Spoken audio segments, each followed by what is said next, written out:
ఆయన వస్తున్నాడు. ఆయన రాకుడిలో మనం ఎత్తబడి ఆ పరలోక రాజ్యానికి వెళ్ళాలంటే ఈ భూమి మీదనే ఆయన రక్తం ద్వారా కడగబడి మారు మనసు పొంది పరిశుద్ధంగా ఈ లోకంలో మనం జీవించాలి.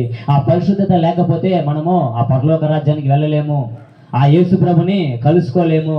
అదే విధంగా ఈ లోకంలో ఆయన మన కోసం ప్రాణం పెట్టున్నాడు. ఈ లోకంలో మన కోసం బలి అయి ఉన్నాడు. ఎవరు? యేసు ప్రభు. మన కోసం శాపమైన దేవుడు యేసు ప్రభు.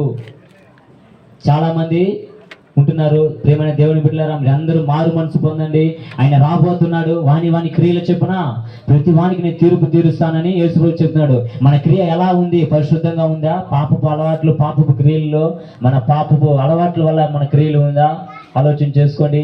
ఇప్పటికైనా మారు మనసు పొందండి. చిన్న బిడ్డలు కూడా తల్లిదండ్రులు మాట వినకుండా, అమ్మా నాన్న మాట వినకుండా తిరుగుతున్నారేమో.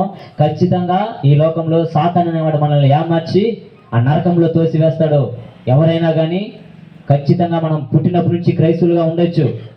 ఆయన రక్తం ద్వారా కడగబడకుండా, మారు మనసు లేకుండా ఆయన పరలోక రాజ్యాన్ని మనల్ని తీసుకెళ్ళడు. అందుకని ఈ రోజు మేము వచ్చి మీకు చెబుతున్నాం, మారు మనసు పొందండి, పాపాన్ని విడిచిపెట్టండి. బూతు మాటలు కానీ, అబద్ధాలు చెప్పడం కానీ, దొంగతనాలు కానీ, అనేక విరోధమైన కార్యాలు చేస్తూ ఉన్న వాటన్నిటిని విడిచిపెట్టండి.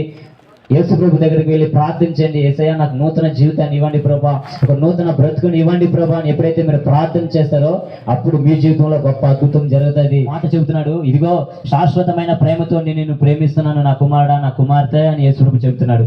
మన కోసం ప్రాణం పెట్టిన దేవుడు, మన కోసం బలి అయిన దేవుడు, ఆయనే నిజమైన దేవుడు. ఆయన నమ్మండి. నమ్ముతున్నాము, మేము చర్చి కూడా వెళ్తున్నాము, కానీ పేరుకు మాత్రమే మనం ఉంటున్నాం. అలా ఉండకండి. మన జీవితంలో ఆయన కోరుకుంటున్నది పరిశుద్ధత. యేసు ప్రభులో ఒక్క తప్పు కానీ మనం చూడగలమా? చూడలేము. ఆయన పరిశుద్ధుడు.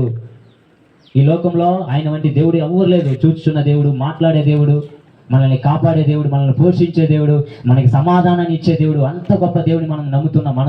మనం ఆయనలా జీవించాలి. యేసు ప్రభు ఏం చెప్పాడు? మీరు నన్ను పోలి జీవించండి, నాలా మీరు ఉండాలి అని యేసు ప్రభు చెప్పాడు. అందుకని మనం కూడా పరిశుద్ధులుగా యేసు ప్రభులాగా మనం జీవించాలి. ఆయన చెప్పిన మాటల ప్రకారం మనం బ్రతకాలి. దేవుని బిడ్డలారా, మీరు అందరూ ఒకవేళ అమ్మా నాన్న మాట వినకుండా చిన్న బిడ్డలు ఉంటున్నారేమో.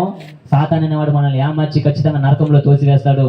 అక్కడ అగ్ని ఆరదు, పురుగు చావదు, చీకటి ఎప్పుడు చూసినా ఏడుపే, వేదన, దుఃఖం. కానీ పరలోక రాజ్యం ఎలా ఉంటుంది తెలుసా? ఎప్పుడు చూసినా సంతోషమే. మనకి ఏం కావాలని అమ్మ నాన్న అడుగుతూ ఉంటాం, కానీ యేసు మన హృదయంలో అనుకున్న వెంటనే మనకు అన్నింటినీ అక్కడ పరలోక రాజ్యంలో సమకూర్చి ఇస్తాడంట. సంతోషంగా ఏడుపు ఉండదు, దుఃఖం ఉండదు, నాకు అది కావాలి, ఇది తినాలి, అదంతా ఏముండదు. సమస్తము యేసు కూడా చూసుకుంటాడంట. మీకు మంచి జ్ఞానం కావాలన్నా ఆయన ఇస్తాడు. ఆయన అడగాలి, ఆయన దగ్గర ఉండండి.